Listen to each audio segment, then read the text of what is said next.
on a la chance d'accueillir Camille Di Vincenzo. J'ai toujours du mal à prononcer les noms et les prénoms. Donc, Camille, tu es développeuse et coach Webflow et tu as été nommée Global Community Leader Webflow. Donc, bravo à toi pour cette renommée. Franchement, c'est incroyable. Tu vas nous expliquer un peu ça, peut-être, j'espère. Ouais. Donc à tous, vous verrez que du coup, le parcours de Camille est incroyable. J'espère que ça va vous inspirer dans vos projets personnels, professionnels, entrepreneuriaux. N'hésitez pas à prendre des notes, mettez vos questions dans le chat. N'hésitez pas non plus à réagir aussi dans le chat. À la fin de la masterclass, on prendra toutes les questions et Camille y répondra du coup.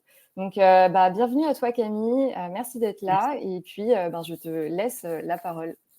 Yes, et merci de m'avoir invitée.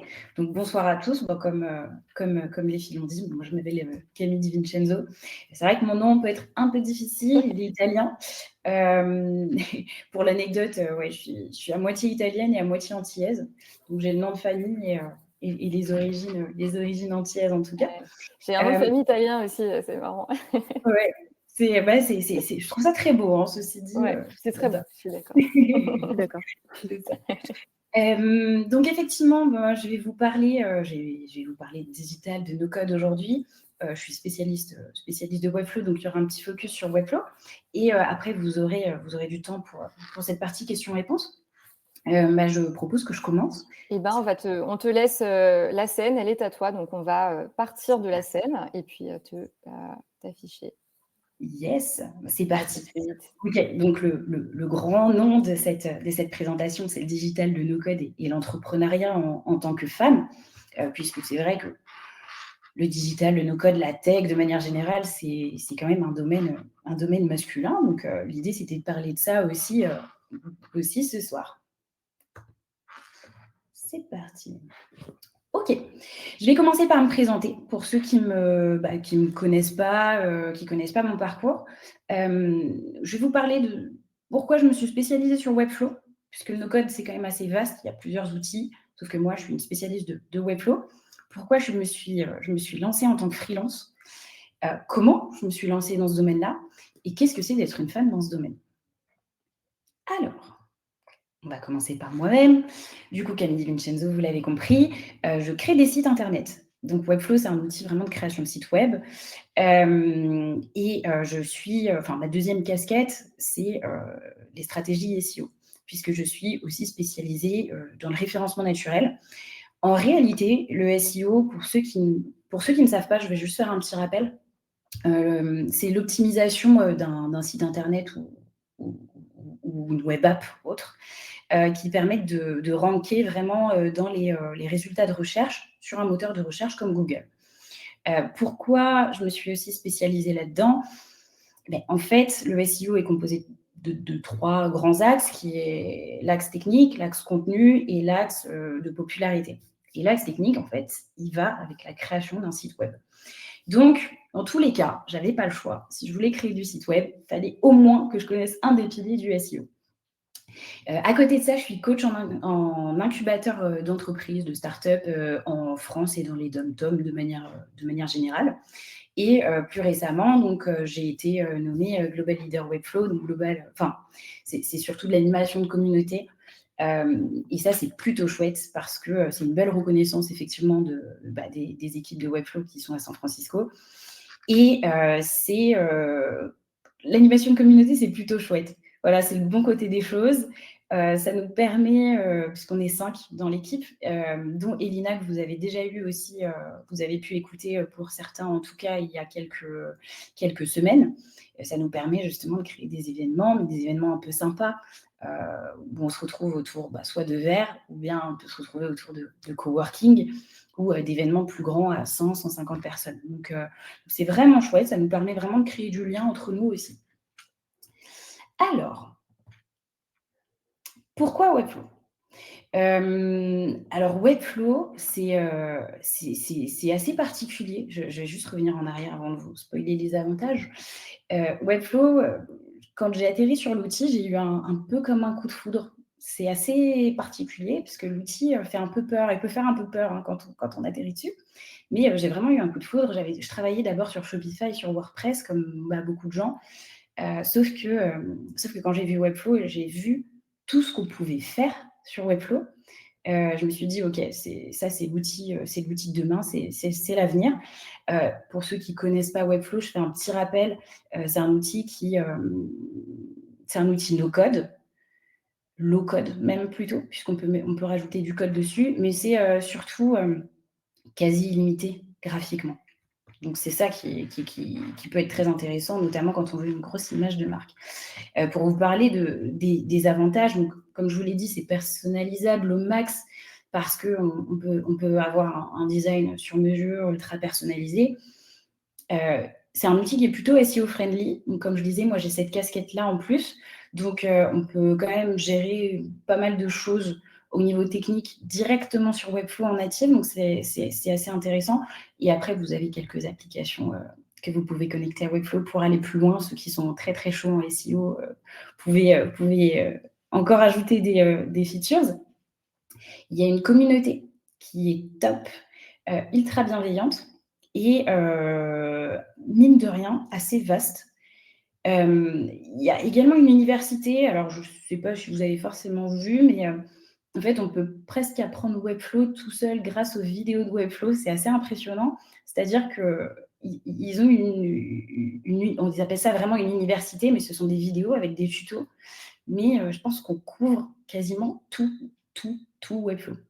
Donc c'est vraiment très, très bien. C'est très bien fait. Comme je vous le disais, c'est un outil no code, low code, donc on peut y ajouter du code si besoin pour les développeurs web qui ont besoin de rajouter des choses, et cetera. Webflow, c'est un très bon outil. Moi-même, je ne suis pas développeuse web. Par contre, il y a des moments où certaines animations, je ne peux pas les créer directement dans Webflow. Et j'ai des outils qui me permettent de créer du code, d'ailleurs via ChatGPT, un outil un peu plus, enfin pas ChatGPT, mais une application directement sur Webflow qui permet d'ajouter du code sans savoir coder. Donc ça, c'est plutôt chouette. Et c'est un outil qui est quand même sécurisé. Bon, le risque zéro, comme je l'ai écrit, n'existe pas quand on n'est pas en open source, notamment. Mais Webflow est plutôt bon sur l'aspect sécurité, contrairement à d'autres outils. Donc voilà, n'hésitez pas, si vous avez des questions sur Webflow, de les noter et on pourra revenir dessus après. Hop. Alors, j'arrive pas. Voilà. OK, donc la deuxième partie, c'était pourquoi le freelancing? Par exemple, j'aurais très bien pu choisir de créer une agence Webflow ou ce genre de choses-là. Ça n'a pas été le cas. Alors, bon, on pourra peut-être en discuter après, mais j'avais une première entreprise où j'étais associée et c'était le problème de l'association qui a fait qu'on l'a crashée. Donc, si jamais on pourra peut-être en discuter après si on a le temps. Mais aujourd'hui, en tant que freelance, ce que je croyais, c'était vraiment ces 3 phrases, enfin 3 mots: la liberté professionnelle, la liberté financière et la liberté psychologique. Et en fait, c'est pas du tout ça. On n'est pas si libre que ça finalement parce que la liberté financière, voilà, avant que ça décolle, avant qu'on fasse du chiffre d'affaires, en général, on a un moment de latence où finalement, on n'est pas si libre financièrement. La liberté psychologique, on sait tous que monter une entreprise, c'est difficile. Monter une entreprise seule, ça peut l'être également. Et en plus, il y a la pression du début où on se dit ouais, est-ce que j'en suis capable? Est-ce que je vais réussir à faire décoller mon projet? Et la liberté professionnelle qui est je vais travailler sur ce que je veux, je vais faire ce que j'aime, alors que pas du tout finalement. Ça, on peut l'avoir à un stade assez avancé en tant que freelance, puisque au début, on n'a pas le choix de prendre des projets qui nous intéressent beaucoup moins, qui nous parlent moins et des fois qui peuvent être compliqués et qu'on a mal pricé. Moi, j'ai été la première à faire ça. J'ai eu des projets Et franchement, les clients, ils ont eu pour vraiment pas grand-chose au vu de la difficulté, mais au début, on n'arrive pas à s'en rendre compte. Donc pareil, finalement, tout ça, ça arrive un peu plus tard. Voilà, c'était c'était un peu la désillusion au départ. Mais on tient bon et on avance. Il faut juste éviter d'en faire un paradis. Le freelancing, c'est pas non plus donné à tout le monde. Ensuite, comment je me suis lancée dans ce domaine? Alors, il faut se dire aussi que moi, j'avais pas de peur particulière de me lancer seule, parce que alors j'avais déjà monté une entreprise avant et j'ai un entourage d'entrepreneurs. J'ai des parents entrepreneurs, donc ça m'a pas mal aidée. Je vous ai pas parlé de mon parcours scolaire, mais en réalité, moi, déjà, je suis à Strasbourg, je suis strasbourgeoise, donc bon, actuellement, je suis pas à Strasbourg, mais là, c'est la partie la plus froide de France. On est près de l'Allemagne et j'ai fait mes études à Strasbourg. J'ai fait un master en gestion de projets internationaux et à un moment, je me suis dit: «Ouais, mais Camille, toi, tu as envie de monter ton entreprise, sauf que tu sais pas trop comment le faire en réalité» et c'est comme ça que je suis venue à Paris, il y a 4 ans, 4-5 ans, maintenant et j'ai fait un master spécialisé en entrepreneuriat à l'ESCP et c'est à ce moment-là que j'ai eu les billes aussi pour me lancer, même si, l'entrepreneuriat, c'est particulier. Voilà, on apprend en faisant, mais ça m'a permis d'avoir un état d'esprit complètement différent. Donc j'avais pas cette peur de me lancer toute seule, que tout le monde me juge et cetera, parce qu'autour de moi, tout le monde était finalement des entrepreneurs, mes collègues de classe étaient des entrepreneurs, mes parents aussi, donc j'ai pas eu cette peur-là. J'avais un backup financier puisque j'avais droit au chômage. Il faut toujours avoir un backup financier quand on veut se lancer. Hem, idéalement, si vous n'avez pas de chômage, avoir un peu de sous de côté, parce que sinon la liberté psychologique dont je parlais avant, c'est pas possible. Hem et j'avais eu aussi mes premiers clients avant de me lancer à 100. Quand j'étais en CDI, j'avais déjà lancé mon entreprise. J'avais des clients qui étaient intéressés, donc j'avais déjà validé plus ou moins, la possibilité de me lancer à 100. Donc ça a été les éléments déclencheurs, si je puis dire, à mon lancement et ensuite, pour le coup, je me suis auto-formée grâce à l'université Webflow. Alors, moi j'ai décidé de m'auto-former. Avec du recul, je pense que c'est pas forcément une super bonne idée. Je pense si j'avais pris une formation, je serais allée beaucoup plus vite. Donc voilà, faut pas hésiter non plus à sortir des sous, tout simplement, parce que finalement, on gagne tellement de temps que c'est rentabilisé. Donc voilà, si je devais le refaire, je le referais pas de cette manière-là, mais en tout cas, c'est comme ça que j'ai fait. Ensuite, effectivement, donc je voulais traiter un petit peu du fait que, voilà, ce que c'était d'être une femme dans ce domaine. La particularité de tous les domaines qui sont, alors le numérique, il y a un petit peu de com aussi dans le numérique, donc je vais un peu le mettre de côté, mais tout ce qui va être no code et tech, c'est un univers de garçons. C'est vrai, c'est un univers qui est assez masculin. Donc ça peut freiner les gens, bon, les femmes notamment. Ceci dit, j'ai quand même vu un changement. Alors un changement, je ne sais pas si c'est un changement en réalité, mais je trouve que dans le no-code, pour tous les gens que j'ai rencontrés, plutôt récemment au niveau de la communauté Webflow, les autres communautés Make, d'autres outils d'automatisation, Notion et cetera, je trouvais que c'était assez ouvert, c'était hyper bienveillant. Au contraire, alors du coup, on avait fait un talk avec Elina sur, la place des femmes dans le no-code. On a fait ça en octobre et on avait, tous les garçons de l'assemblée qui étaient hyper contents qu'on porte aussi ce projet-là et qui nous disaient même: «Ouais, des fois, vous pourriez taper même un peu plus fort, quoi». Donc voilà, c'est assez bienveillant au niveau du no-code, au niveau du développement web. Malheureusement, j'ai pas assez d'expérience, mais il semblerait que ça soit quand même, ça soit un domaine qui soit assez masculin et donc j'imagine qu'être développeuse, ça doit pas être évident tous les jours et ensuite, j'ai aussi remarqué qu'il y avait un soutien entre nanas qui était assez important pour le coup. Notamment notamment dans le no-code, pour le coup, que ça soit du Notion, du Make, du Webflow, du Glide, donc des outils, ça ce sont des outils pour plutôt les apps mobiles, du Bubble, etc. Et je trouvais qu'il y avait un vrai soutien entre nanas. Et je voulais juste aussi vous parler de quelques chiffres que j'ai. Il y a quand même que 25% des femmes à l'échelle mondiale, plutôt, les femmes occupent uniquement 25% de tous les postes informatiques. Donc ça veut dire qu'il y a quand même on est un quart, quoi. Donc c'est vraiment, vraiment pas énorme. Et il faut se dire que la révolution un petit peu du digital, elle va très, très vite. Et pour le coup, on ne peut pas exclure les femmes de cette révolution-là parce qu'il va y avoir de plus en plus de métiers, de plus en plus d'opportunités. Les salaires restent quand même très corrects dans ce domaine-là. Et si on exclut les femmes de ce domaine ou si on s'auto-exclut parce qu'il y a aussi des fois de l'autocensure, bon, c'est un autre sujet, mais ça peut arriver, et ben en fait, on va passer à côté de nouveau d'un sujet de société et toutes les décisions seront à nouveau prises par majoritairement des hommes et c'est tout. On reste toujours dans ce cercle-là.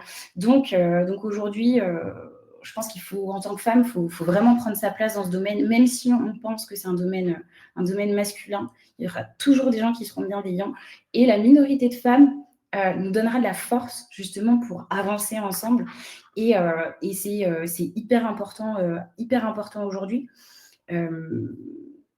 On a fait ce talk-là, vous pourrez peut-être, si les filles, vous pourrez leur envoyer ce talk-là. On parle de pas mal de chiffres, on parle de l'éducation, etc. C'est plutôt chouette. C'est une histoire de mœurs aussi, qu'il y ait peu de femmes dans ce domaine-là. Le domaine du numérique, malheureusement, il n'est pas ultra poussé non plus par les parents. J'ai plus les chiffres en tête, mais il y a 2 fois plus de garçons qui partent dans le numérique et les parents ne valorisent peut-être pas assez ce métier ou en tout cas ne le voient pas pour une femme. Et ce qui fait qu'on a des divergences de sexe dans ce domaine-là. Donc voilà, moi, je pense qu'il faut qu'on prenne notre place. J'imagine qu'il y a plusieurs femmes dans l'Assemblée. Et si vous êtes là, c'est que vous l'avez fait. Donc c'est top. C'est top de le faire. OK. Moi, je vous propose qu'on conclue. Hein. L'idée, c'est pas que je parle 30 ans. C'est que vous ayez des questions peut-être vis-à-vis de tout ça. Et du coup, je vous termine la presse avec une petite conclusion très rapide avec ma merveilleuse photo. Mais visiblement, la presse n'a pas envie de switcher. Donc, je pense qu'elle a planté. Mais en gros, c'était une petite photo de moi qui vous disait place aux questions-réponses. Voilà. Donc, je vous remercie en tout cas pour votre écoute. Et j'attends vos questions avec impatience. Merci Camille, c'était trop cool. Ouais, vraiment. C'est plaisir. Donc, merci à toi déjà. On va commencer par la question d'Alexandre, si ça vous va. C'est une question qui... Elle a apparu il y a très longtemps. Donc, tu as commencé ton talk et il y avait déjà une question. Donc, je vais la mettre à l'écran. C'est un site créé avec Webflow pourra-t-il tenir en cas de grosse montée en charge? Ça dépend ce que tu appelles grosse montée en charge. Pour te donner une idée, le site d'orthographique, il a plus de 2000 pages et là, ils ont été un petit peu en difficulté. Je dis ça, mais c'était il y a quelques mois, donc ils ont vu un petit peu avec Webflow, mais ça laguait un peu.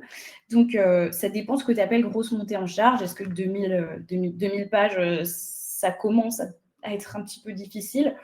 Donc voilà, ça dépend de ta définition de grosse montée en charge. Évidemment, je pense que Webflow n'est pas fait pour être un Galeries Lafayette non plus. Voilà, un site comme Galeries Lafayette, un site comme Amazon, je pense que c'est pas du tout... je pense que c'est pas le but, notamment d'ailleurs dans le e-commerce. Sachez que le e-commerce, bon, moi j'adore Webflow, mais pour le e-commerce, je le conseille pas. Voilà, il y a des outils qui sont bien plus simples et bien plus intuitifs et plus quali, tout simplement pour le e-commerce. Donc, on peut citer Shopify, par exemple, qui est très bien pour le e-commerce. Tout à fait. Moi, j'ai commencé sur Shopify, donc pour le coup, vraiment toutes les personnes qui veulent du e-commerce, je leur dis bon bah, sauf si c'est du produit digital, par exemple, quelqu'un qui vend juste une formation, il peut le faire sur Webflow. Ça, il n'y a pas de problème. Une formation, par exemple, digitale ou un monoproduit ou quelque chose comme ça. Maintenant, Shopify est largement mieux si vous voulez faire une boutique e-commerce. Voilà. Donc, en général, les grosses montées en charge, c'est plutôt du e-commerce, d'ailleurs. Parfait. J'espère avoir répondu à ta question, Alexandre. J'espère aussi, mais si jamais elle n'a pas bien répondu, n'hésite pas à remettre en contexte et avec plus d'informations. Avec qui a dit merci, je pense que... Parfait. Parfait. La réponse était très complète.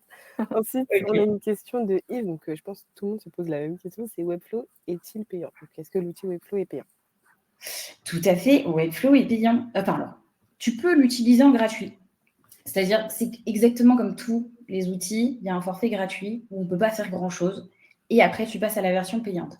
La version gratuite de Webflow, de mémoire, tu peux faire uniquement 2 pages sur ton site et tu ne peux pas connecter ton nom de domaine ni utiliser la technologie du CMS. Donc, CMS, c'est par exemple avoir un template prédéfini d'article de blog et juste ajouter le contenu, ça te crée une page qui est déjà designée. Donc ça, par exemple, ça va être du CMS.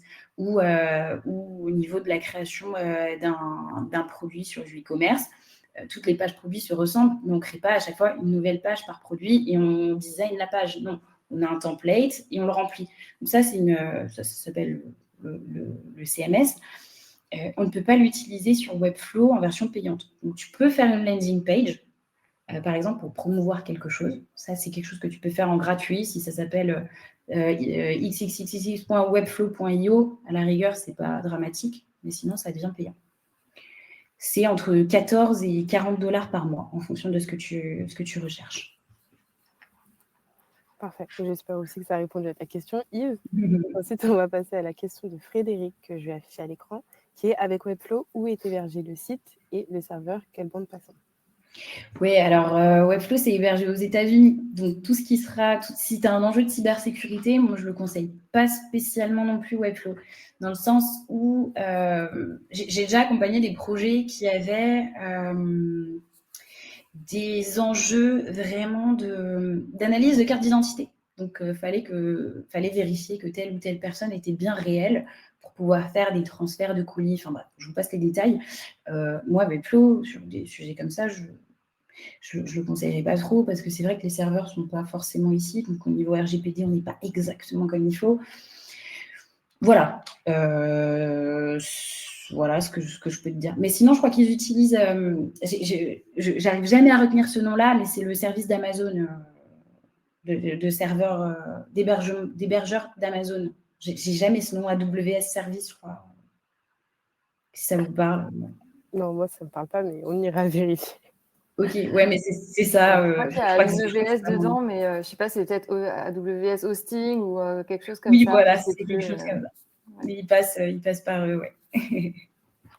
Après, peut-être pour compléter, je ne me rappelle plus si tu l'avais dit ou pas, mais dans Webflow, c'est possible d'exporter le code et de l'héberger ailleurs pour justement ne pas passer par les serveurs de Webflow. Mais ce n'est pas hyper pratique de faire ça parce que du coup, tu perds l'intérêt de l'édition directement du site web.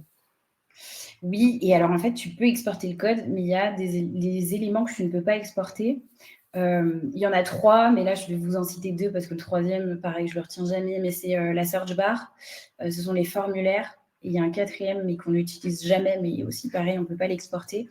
Donc voilà, il y a tout ce qui est natif dans Webflow et qu'on ne peut pas vraiment modifier. Par exemple, la search bar, tu peux pas avoir, tu peux le designer, mais tu peux vraiment pas le setup, quoi. Donc c'est dans Webflow, donc ça c'est des choses que tu peux pas exporter, quoi. Il manquera ces éléments-là. Ouais, pas super pratique. Ensuite, on a une question d'Alexandre, mais ça sera plutôt pour Christelle, donc je vais quand même la mettre à l'écran, comme ça tout le monde la visualise. C'est: va-t-on chez Allegria être formé à Webflow? Et sinon, pourquoi, si c'est le meilleur du monde? Du coup, je vais répondre à cette question, Alexandre. Chez Allegria, on a pas mal de produits de formation différents. Je pense que si tu dis ça, c'est qu'à mon avis, tu dois suivre la formation qui est la formation No Code et IA, qui est une formation plutôt axée sur l'automatisation, Airtable, Make, OpenAI. Donc, dans cette formation-là, Webflow n'est pas enseigné. Par contre, on a d'autres formations. On a une formation longue, diplômante, Bac+4, qui dure 15 mois, avec 3 mois en mode bootcamp assez intensif et 1 an en alternance.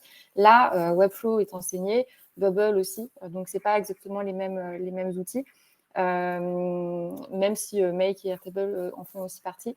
Et après, on a de la formation sur mesure, plutôt à destination des entreprises. Mais voilà, donc on n'est pas à l'abri d'avoir une formation Webflow peut-être ou dédiée à d'autres outils du e-commerce ou d'autres sujets par la suite. Mais dans la formation de Code IA, il n'y a pas Webflow. Quel dommage. Et ouais, je pense que, en fait, si on veut bien faire une formation Webflow, il faudrait avoir minimum 30 heures de formation juste sur Webflow, quoi, dédiée à minimum. Certain. Ouais. Ouais, totalement. Il faut beaucoup d'heures pour Webflow. Là, j'ai essayé on m'a imposé de faire ça en 1 jour et demi. C'est on survole. C'est pas assez. On pousse pas assez. Pousse pas assez les choses. Donc, il faut vraiment prendre le temps. Webflow, c'est un outil qui est assez compliqué. Hein. Je crois que c'est l'outil qui a la courbe d'apprentissage la plus élevée au niveau des sites web. Donc, c'est environ 2 mois. Donc, oui, il faut prendre le temps. D'ailleurs, je crois qu'il y a une question sur la difficulté après qui va venir. Oui, ça marche. Bon, je ne l'ai pas encore vu. On va d'abord passer je sais plus, je crois que à la question de Bruno. Ok. Donc, je vais juste l'afficher à l'écran. Donc, j'espère que Camille, tu pourras aider Bruno parce qu'il y a quelque chose qui le freine. C'est comment avoir ses premiers clients et qui cibler. Ok. Bruno, ça dépend quel est ton business, du coup. Je ne sais pas si ça a été précisé avant ou pas, mais la chose alors, si je comprends bien la question, Bruno, il y a quelque chose qui te freine, c'est comment avoir tes premiers clients et qui cibler. Ça dépend. Elle est un petit peu dure, ta question. Si tu es créateur de site web sur Webflow, avoir tes premiers clients, généralement, tu peux te mettre sur effectivement les plateformes de freelance. Moi, je dois avouer que ça n'a jamais marché.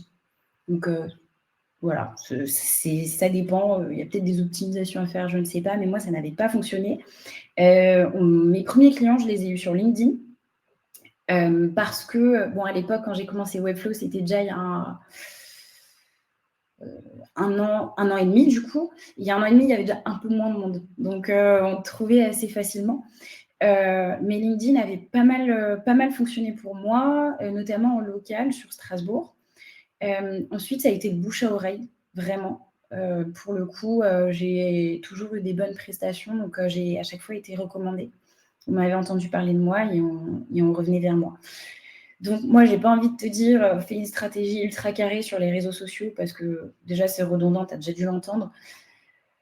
Mais c'est sûr que parler, en tout cas, de ce que tu fais, de ce que tu peux apporter et de ce que tu as déjà fait quelque part, quoi qu'il en soit, généralement, LinkedIn, c'est pas mal. Ça serait déjà un bon point pour obtenir tes premiers clients. Et qui cibler, ça, c'est toi qui vas tester. Parce que pour moi, dans la cible, il y a 2 facteurs. Je ne sais pas si je suis complètement dans le juste. Il y a le facteur, donc ceux qui sont prêts à payer, et le facteur du kiff.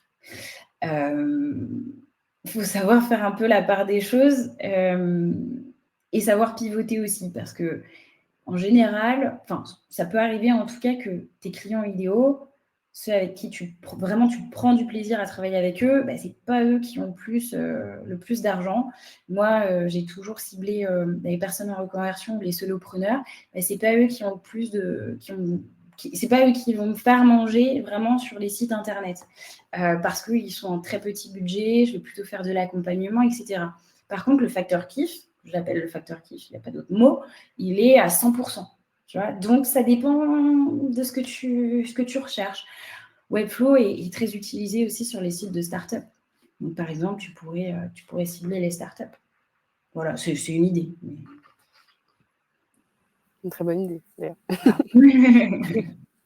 Donc, on va rester dans l'aspect un peu freelancing. C'est une question de Thomas ensuite qui est comment presses-tu tes prestats Donc, est-ce que tu te bases sur le coût de dev avec code, sur lequel tu réduis le montant final?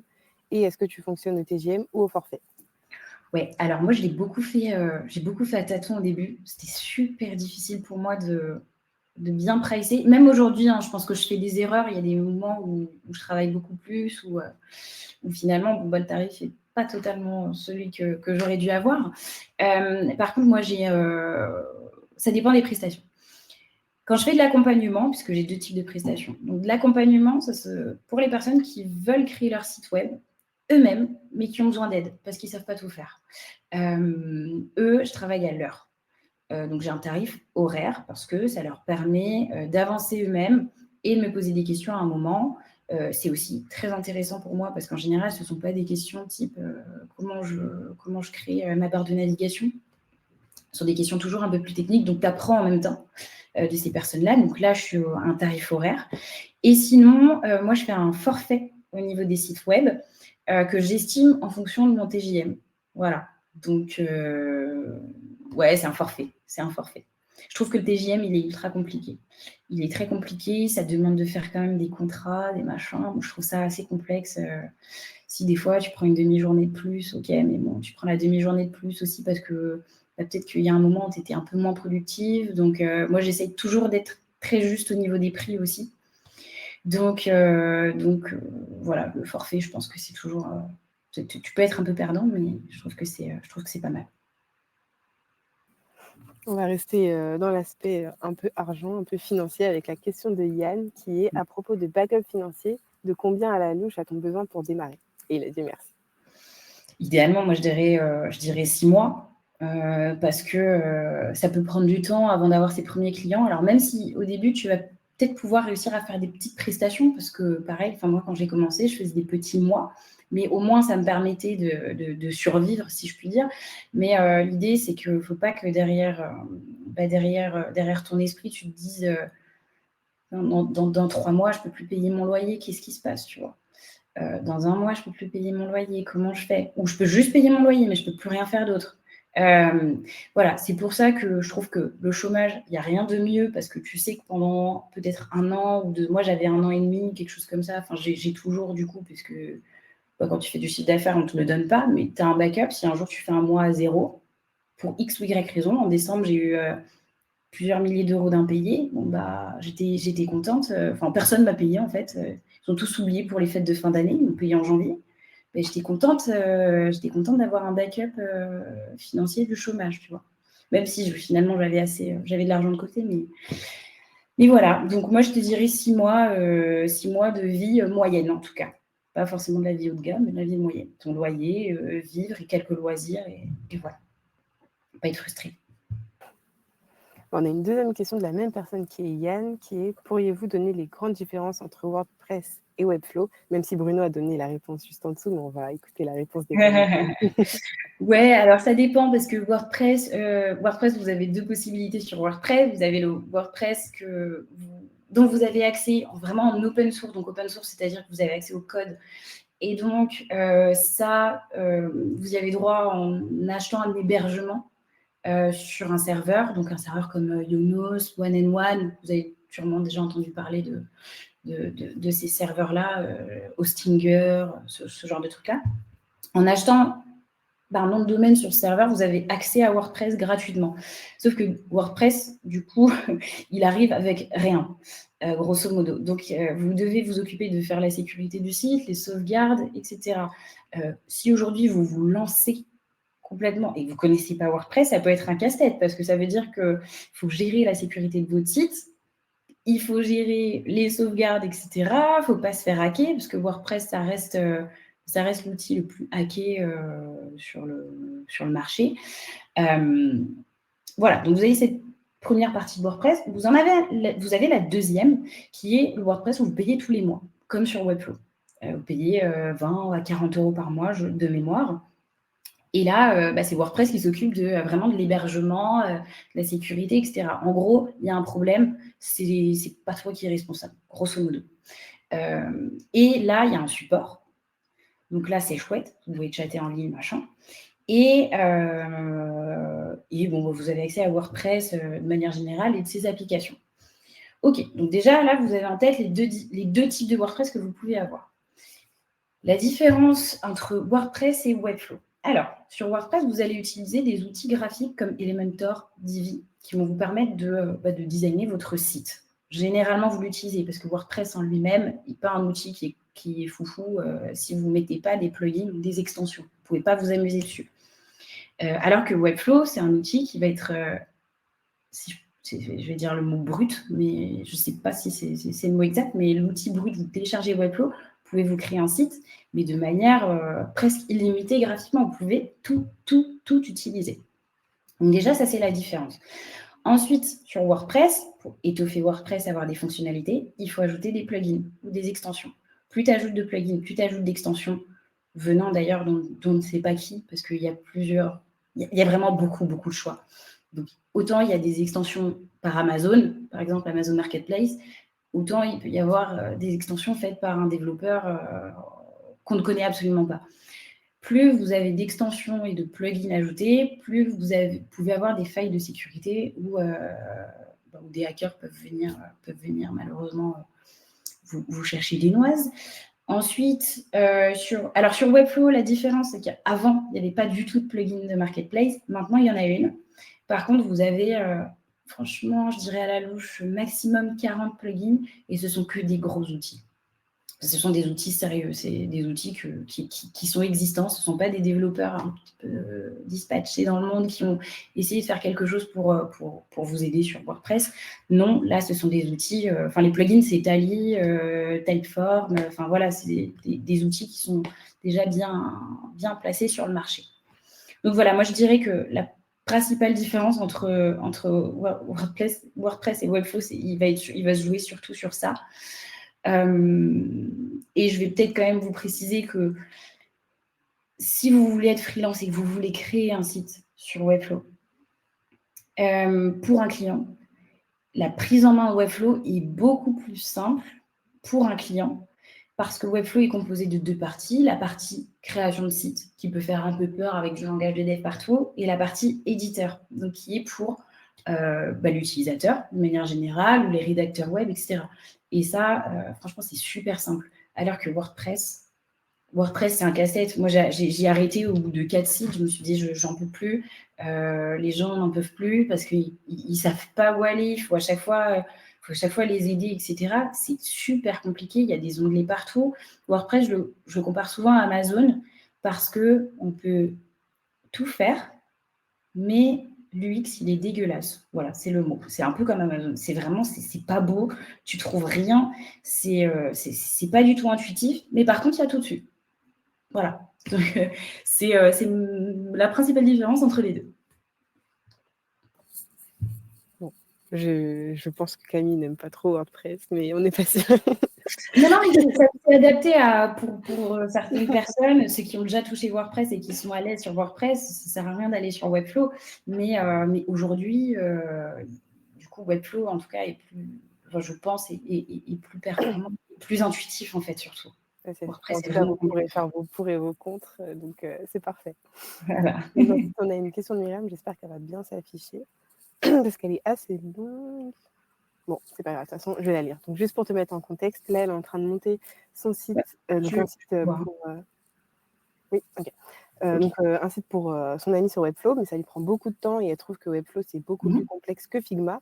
Et en attendant, elle apprend aussi sur le tas avec des cours Udemy et Webflow University.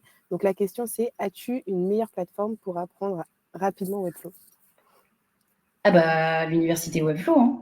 Il n'y a vraiment rien de mieux. Ou bien les formations, vraiment des bootcamps. Par exemple, Théo Roland de Dinit Club, il a un bootcamp Webflow. C'est pendant 30 jours et après, vous êtes capable de faire un site web. Donc voilà, vous avez aussi la partie formation et la partie solo avec l'université Webflow. C'est largement faisable. Donc voilà, mais effectivement, si tu travailles d'habitude sur Figma et que tu trouves Webflow plus complexe, effectivement, Figma et Webflow, ce n'est pas du tout le même outil, parce que Figma, il va être axé quand même, axé graphisme, évidemment. Par contre, peut-être, ça peut t'aider, il y a un plugin Figma to Webflow qui existe. Et donc, c'est un plugin où tu peux créer directement ton site web via des constructions, enfin des blocs préconçus qui sont adaptés à Webflow.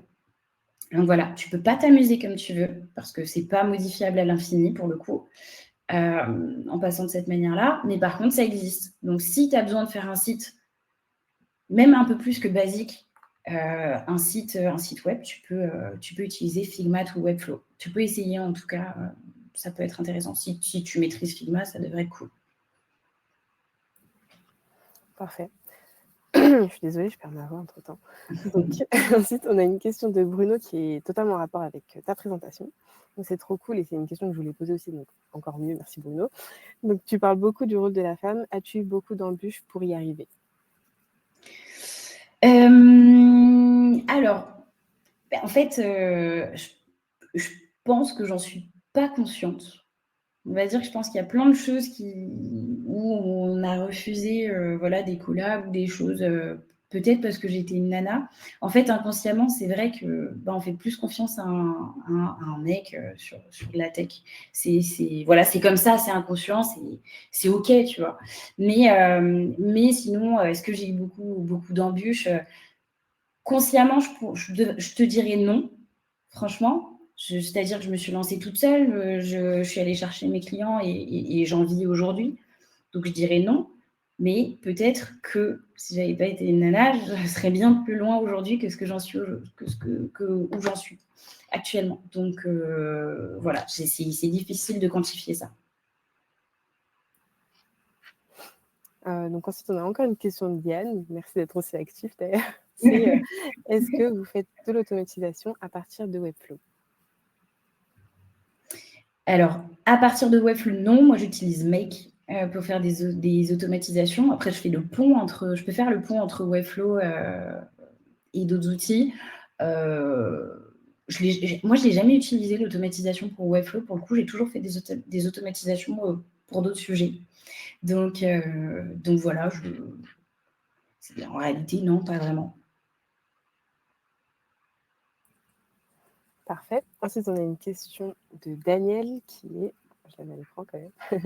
Quels sont les cas d'utilisation les plus appropriés et dans quel secteur? Les cas d'utilisation de Webflow, j'imagine. Je vais répondre dans ce sens-là, mais je pense que c'est ça. Alors, c'est une bonne question. Je n'ai pas de données clairement à ce sujet-là. Moi, personnellement, comme je cible les solopreneurs, je pense que ce n'est pas la cible principale de Webflow, pour le coup. Donc, je peux te dire qu'à mon avis, ce n'est pas le cas, les cas majoritaires. Il y a beaucoup d'entreprises, je voyais les collègues là, qui faisaient des sites, il y a pas mal de startups ou d'agences, de studios. En fait, tout ce qui est autour, toutes les entreprises qui veulent une identité de marque forte, en général, elles passent par Webflow parce qu'on est vraiment sur de l'illimité. Donc, franchement, les secteurs, je pourrais pas te dire. Enfin, franchement, je vais te dire n'importe quoi si je te donne un secteur en particulier. Je ne pourrais pas te dire s'il y a un secteur plus qu'un autre. Ok. Donc, encore une question de Yann. Donc, qui est Yann est très chaud. Existe-t-il une version française de Webflow? Et après, il a dit il corrige, donc un outil no-code français, donc un équivalent. Alors, équivalent vraiment pur et dur, non. Il me semble, ceci dit, je ne l'ai pas encore touché celui-là, mais j'en ai discuté avec Milan de Code School. Il me semble que WeWeb est français et peut devenir un concurrent de Webflow, pour le coup. Pourquoi? Parce qu'on peut faire beaucoup de choses et en plus, il serait open source. Donc, open source, ça veut dire qu'on peut exporter le code, etc. Donc, à regarder. À regarder quand même. Après, on sait tous que... Enfin, on sait tous. Non, on ne sait pas forcément tous. C'est pas forcément une science infuse que je vais dire, mais les outils français, malheureusement, ils sont moins poussés que les outils venant des US parce que il y a peut-être moins de moyens, il y a moins de push. Et donc, oui, WeWeb, il me semble que c'est français vraiment. C'est français, WeWeb. Ouais, on est bien d'accord, hein, ouais. Donc, c'est ça. Par contre, s'ils doivent arriver vraiment au stade de Webflow, ça risque de prendre plus de temps que l'ascension de Webflow, quoi, parce que c'est made in France. Donc voilà, je te dirais peut-être le web, effectivement. Parfait. Ensuite, on a une question d'Alexandre qui est: peut-on intégrer dans Webflow des modules React? Je pense que tu peux les intégrer avec Slater. Voilà, à regarder. Il y a pas mal de plugins en développement web. Alors, moi, je ne suis pas calée en développement web, donc il faudra que tu vérifies ce que je te dis. Mais il me semble qu'il y a des plugins, tu regarderas dans la marketplace de Webflow, il y a des plugins qui sont vraiment liés au code. Et il me semble avoir vu un truc passer sur module React. Donc là, j'ai pas l'info précise, mais à regarder dans la marketplace. Et ouais, voilà. Après, bon, tu peux embed du code. Est-ce que c'est suffisant? Je sais pas. En complément, j'ai mis dans le chat justement une leçon officielle de Webflow, justement c'est tout un tuto guidé pour intégrer des composants React dans Webflow. Donc c'est possible en suivant ce tuto-là. En tout cas, c'est une des possibilités. Ouais, alors en plus... Ouais, ok. Juste avant qu'on passe à... Ça, c'est le genre de truc que je connais pas du tout, tu vois. Donc... Avant qu'on passe à la prochaine question, est-ce que c'est possible que tu épelles Slater comme ça? Oui, bien sûr. Je l'écris dans le chat si vous voulez. Ah, parfait. Merci. Voilà. Donc ensuite, on a une question de Bruno qui est: mais où trouves-tu le temps de faire tout ce que tu fais? Respect. Tu as l'impression que je fais beaucoup de choses? Écoute, ouais, on tient. Hein. Là, actuellement, tu vois, je suis en vacances et puis j'ai réussi à prendre une semaine pour partir à l'étranger. Donc, non, c'est faisable. Et puis, après, faut réussir aussi à s'organiser. Si tu as beaucoup de sites internet, enfin de leads en tout cas, pour créer des sites internet et tout en même temps, ça s'étale. Hein. Si les gens veulent bosser avec toi, ils peuvent attendre un mois que tu aies terminé tel ou tel site. Coach en incubateur, je ne suis pas coach en incubateur à plein temps. Peut-être qu'il y a une nuance, c'est-à-dire que moi, je fais des ateliers ou des permanences d'1 heure. Donc, tu vois, je peux aménager mon emploi du temps en fonction de mes disponibilités, etc. Donc, non, c'est largement faisable. Largement. Parfait. Ensuite, on a une question de Myriam qui est: quel est ton tarif horaire pour l'accompagnement Camille? Yes, moi, je suis à 150 € de l'heure. Parfait. Bon, c'était super clair et précis, donc on passe à la prochaine question. J'étais même pas prête. Oui, voilà, je la réponds. En même temps, elle n'est pas ouverte, cette question. Enfin, tu vois, tu as une réponse, mais finalement, je vais peut-être la compléter. Par exemple, ce que je fais aussi durant l'année, c'est que je fais des tarifs pour les assos. Et je prends 2 à 3 projets associatifs dans l'année. Enfin, j'ai mis en place ça cette année, donc j'en ai déjà 2 qui vont arriver durant l'année. Et eux, je leur fais 50%. Parce que moins de moyens, parce que voilà. Je ne peux pas le faire de manière illimitée, mais je me dis que 2 à 3 dans l'année, c'est faisable. Et pareil pour l'accompagnement, si c'est une dirigeante d'asso ou un dirigeant d'asso, et ce sera à 75 € de l'heure. Ok. 75, ouais, 75.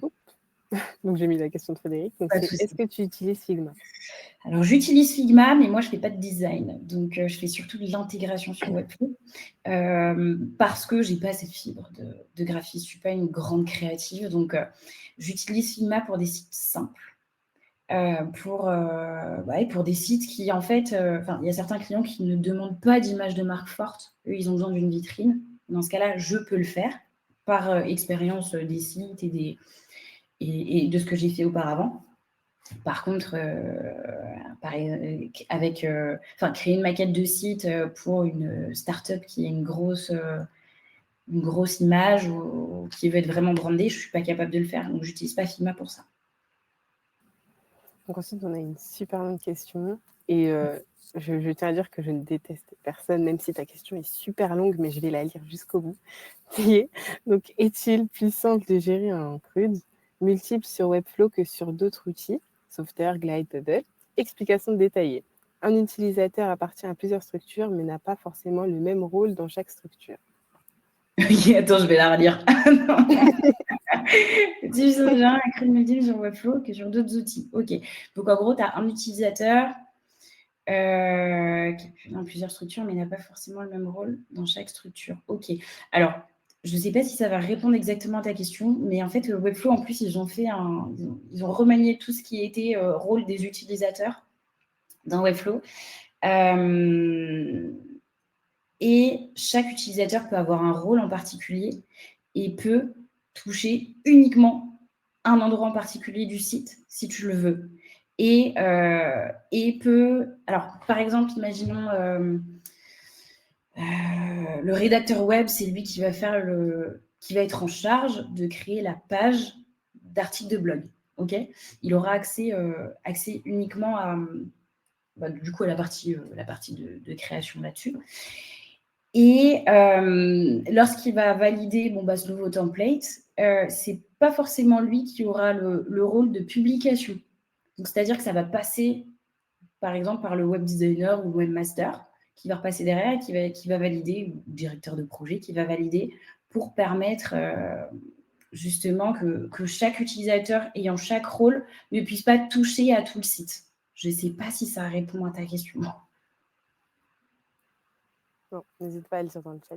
Non, je crois que ça. Ah oui, non, je crois que ça n'a pas du tout répondu à ça. Ok, moi, je dis utilisateur. En fait, je ne sais pas effectivement. Peut-être que la question était tournée dans le sens est-ce que en tant qu'utilisateur, tu as le droit d'ajouter des articles, d'éditer des articles, de supprimer des articles, un article pouvant être n'importe quoi. Hein, c'est pas forcément un article de blog, mais comme on peut faire sur Bubble, en fait, il y a des gestions d'utilisateurs dans Bubble. Tu crées ton compte dans Bubble et du coup, en tant que marchand de biens, par exemple, tu as le droit de créer un nouveau bien, par exemple, dans le cadre d'une marketplace.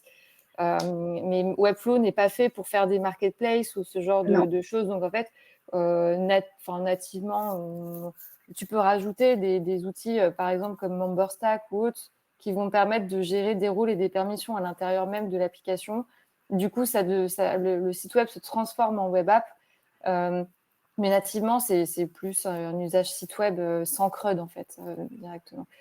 Exact. Je ne sais pas si la question était portée dans ce sens-là ou pas, mais en tout cas, pour répondre à cette partie-là, c'est comme ça. Oui, tu as très bien répondu, effectivement. Et tu as des rôles, effectivement, sur Webflow. Donc, tu peux avoir un rôle d'administrateur qui peut tout modifier, publier, supprimer, tout faire.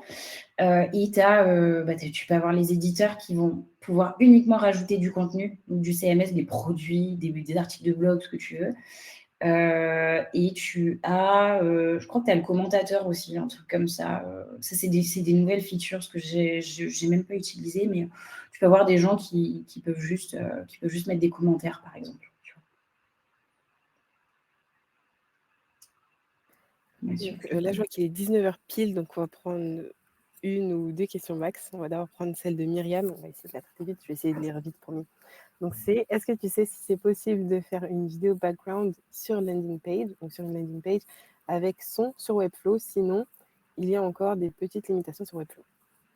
Alors oui, mais par contre, alors, ce qui est plus intéressant, c'est de passer par un outil sur la marketplace, j'ai plus le nom, mais qui s'occupe justement de l'hébergement des vidéos, etc. Mais en tout cas, tu peux le faire.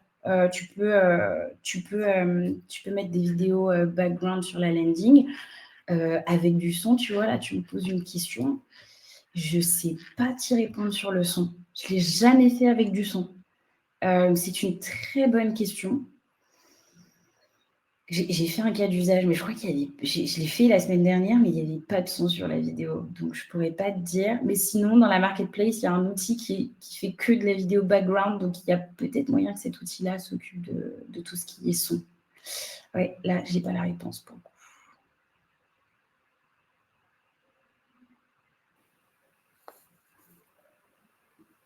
Ce sera à creuser alors. On Ouais. a perdu Alicia. Désolée, j'étais dans plein de questions en même temps. Je pense qu'on va en prendre une dernière. Et puis, Oui, carrément. En fait, c'est parce qu'il y avait une question pour toi, Christelle, et une pour toi, Camille. Donc, est-ce qu'on traite les deux dernières? Et comme ça, c'est bon, comme ça, chacune répond si ça vous va. vas-y. Ok, donc ça va être super simple. Okay. Donc, pour Christelle, jamais l'écran, c'est une question d'Alexandre qui est: avec quel outil avez-vous développé votre site web super bien fait et ultra responsive? Ah, le site d'Allegria, du coup, j'imagine. Et ben, c'est fait avec Webflow. Ben voilà. C'est rapide. Et la dernière question qu'on va prendre, du coup, c'est celle de Maxence. Même si tu as un peu répondu tout à l'heure, c'est fais-tu toi-même de l'UX, UI sur des sites que tu crées? Si oui, comment tu t'es formé? Ouais, alors franchement, je travaille majoritairement sur maquette. Donc moi, je suis UX, UI designer, c'est un autre métier, clairement. Je veux dire, faut être calé là-dedans. Alors, je dis pas que je suis complètement nulle là-dedans. C'est pas vrai, parce qu'à force de faire des sites, on comprend un petit peu les mécanismes, etc. Maintenant, je suis pas du tout formée sur l'UX et l'UI. Je travaille sur maquette. Donc voilà, si l'idée c'était de savoir comment je me suis formée là-dessus et avoir des conseils, je peux pas t'aider.